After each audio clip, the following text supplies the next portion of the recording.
Well, it definitely looks like 2021 has turned out to be a year of some relief for the tax department. As the year draws to a close, revenue collections are inching closer to the targets set by the government in the union budget, and that can be laid at the feet of two factors. One, the modest targets that were set considering the economic hardships thrown up by the pandemic, and two, heightened vigilance by the tax department and its field formations. So here's how the numbers stack up.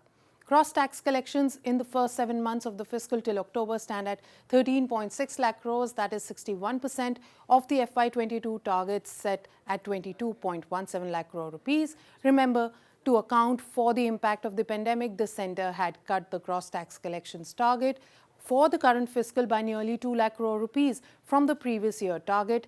The centre's net tax collection in the first 7 months in question have also come in at 10.5 lakh crore rupees, which is 68% of the budgeted 15.5 lakh crores.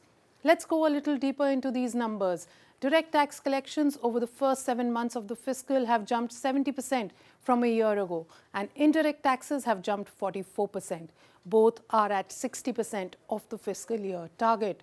One source of comfort for the government is that the direct tax number has been bolstered by an increase in both corporate and personal income tax collections. Corporate tax collections are at 60% of the annual target, and personal income tax collections are at 55%. And the time remaining is widely expected to be enough to cross the targets with a comfortable margin.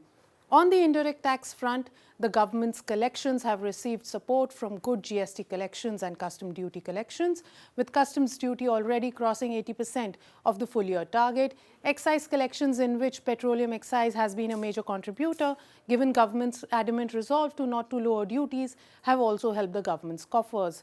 On the GST front, CGST collections till October are 53% higher than the tax collections netted a year ago.